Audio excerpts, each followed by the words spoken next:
Yeah, welcome to the next part of complex analysis. This is the final lecture in complex integration. In the first part, we have studied how to evaluate the integral in the form of 0 to 2 pi f of cos theta, function of cos theta into sin theta d theta with the help of unit radius circuit. Today we will see the form which is also very useful if you have any integral of the form minus infinity to infinity fx dx. So for this type of integrals, we have some methods how to tackle this. Here I am taking case one when all singular points lies on the imaginary circle, lies inside the imaginary circle inside the imaginary circle, and it is a half circle. You can take any circle in any direction. I am taking this half circle. Someone can take in below part also, but I will consider this one anti-clockwise direction. This is half circle, okay, which radius is infinite, tending to infinite. It's a circle which radius is r and r is tending to infinity. Means you can take every singular point, so positive singular point on the imaginary axis. If you are taking this type of circle, you can take also this type of circle, but in that case you have to take all the negative singular points, answer you will get same. Okay, so if any integration is not given in this form, then we can use the property. We know that minus a to a f x dx equal to 2 times 0 to a f x dx, provided your function is even function. Even function test is f of x equal to f of minus x, if f of minus x. If it is a odd function, then this integral is, this value is 0 and this integral is 0. Okay, so let's check with one example. Suppose you have an example like this example only. 0 to infinity x square plus 2 over, this is your real integration, x square plus 1 x square plus 4 dx. First we want to convert in minus infinity to infinity. Here this is your center and this is radius r. So this is r, this is minus r, and r tending to infinity, then this limit will become plus infinity, this limit will become minus infinity. Therefore we are taking minus infinity to plus infinity only. And you can see that if we compare this function with fx, your fx is equal to f of minus x, so it is an even function. So we can use this property that 0 to a fx dx equal to 1 upon 2 minus a to a fx dx, provided your function is an even function. So it can be written as now 1 upon 2 minus infinity to infinity x square plus 2 upon x square plus 1 x square plus 4 dx. Now we will take its complex representation. This is your real integration, okay, in the form of x-axis. Now we will convert in the complex integration. This IC is representing complex integration, and we will take inside a closed circle, that is half closed circle. This is closed circle and this is half actually here. Fz dz, and this is not actually closed. This is a half circle on x-axis. So we have to write like this actually. Okay,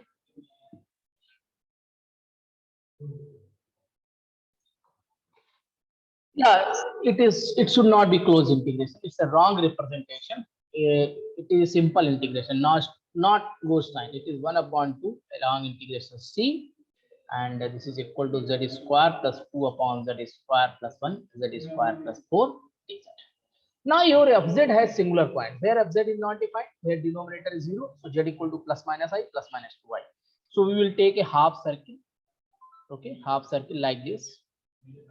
Here if you take C, this is, suppose this is your C1 curve union, and this is this boundary I am taking as CR. Okay, So C is a summation of C1 union CR. Okay, no problem. But I'm not going to detailed proof here. I will tell you just simple formula for tackle to objective questions. So here I and 2I both are positive will lie here because radius is infinite. So every positive singular point, imaginary singular point will always lie inside this circle. Now we will do this formula. You have to remember. Actually, I told you C is equal to C1 union CR. So any integration fz dz will be equal to C1 fz dz plus CR fz dz. Remember this point, students. One important point I want to tell here: as r tending to infinity, where you can write equal to also minus r to r, because C1 is from minus r to r only, and fx dx. How you can say that? You can ask a question to me, because this is C1, this is x-axis only. So at x-axis y equal to 0, so dy equal to 0, so dz equal to nothing else, dx plus I dy. So this term is 0, so this will become dx will become dz, and fz will become fx, and the radius limit of x is minus r to r. So as r tending to infinity, this integration fz dz is equal to minus infinity to infinity fx dx plus 0. This term tends to 0 as r tending to infinity. What is the proof of this? I am not going in detail. So therefore, any integration of the form minus infinity to infinity fx dx is equal to 2 pi I. We know that Cauchy residue theorem for this type of integration. Sum of all residue on positive imaginary axis. Positive imaginary axis. If you have all the singularity imaginary. This case is only for when all the singularities are imaginary, no real singularity. Okay. In this case, you have two singularity, z equal to I, z equal to minus I, z equal to 2I, z equal to minus 2I, but z equal to minus I and minus 2I are not lying inside the curve. Only I and 2I are lying. So we will find the residue at I and 2I. You know this curve is look like this: z square plus 2 upon z square plus 1 z square plus 4. So if you want, you can write this is z square plus 2 upon z minus z1, z minus z2, z minus z3, z minus z4, because you have 4 roots here. And if you break the partial fraction, you can see that all the partial fractions are linear. Therefore, all these singularities are simple pole only. Simple pole. So to find the residue at simple pole, we told you the formula. P1 limit to z tending to I, z minus I into fz, you will find this is 1 upon 12i. Then you can find the residue for z equal to 2i, z equal to 2i. This is for 2i. This is a wrong representation here. It is residue at 2i. So limit z tending to 2i, z minus 2i of z. This is again 1 upon 12i, 2i. So the integration of minus infinity to infinity fx dx equal to 2 pi I sum of all residue 1 upon 12i plus 1 upon 12i. So if you simplify it, you will get this is equal to pi by 3. So the integration is pi by 3. Now I'm going to solve the type 3. I have already discussed type 1 the previous lecture. Type 2 here only. Type 3, your integration is minus infinity to infinity cos ax fx dx, or minus infinity to infinity sine ax fx dx, or minus infinity to infinity e to the power I ax fx dx. We know that this is general form for these two integral, because e to the power I ax can be represented as cos ax plus I sine ax. So this integral is a real part of this real part, and this integral is imaginary part of this integral. So for this type of integration, we always take only this case. For this, and for this, we always consider this type of integration.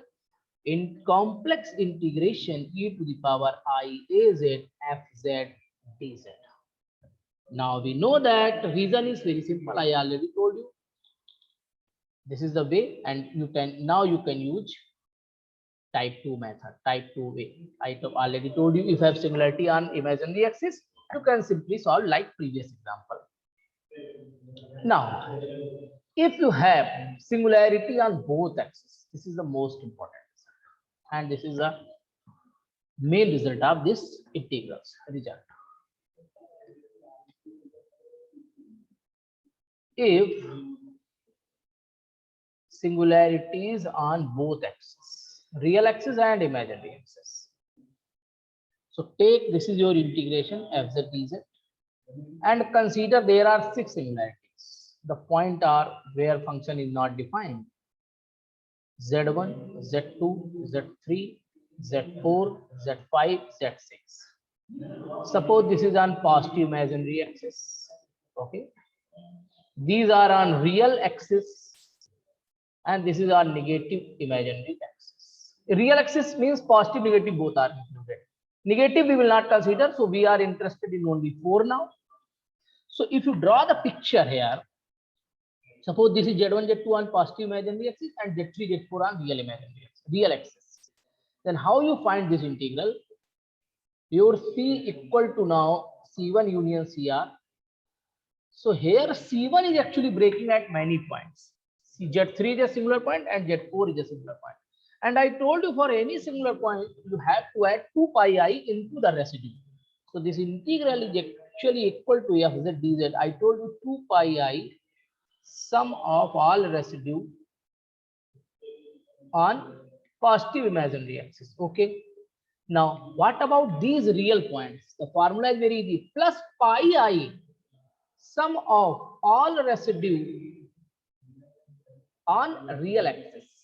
Can you tell me why only pi I, not 2 pi I? Because here you are taking entire circle. Here in the this, if you draw on the real axis and if you draw the circle, any removable singular point, and suppose this is singularity, then you can see that only half part is lying inside the circle, half part is not lying. Therefore, only I am taking pi I.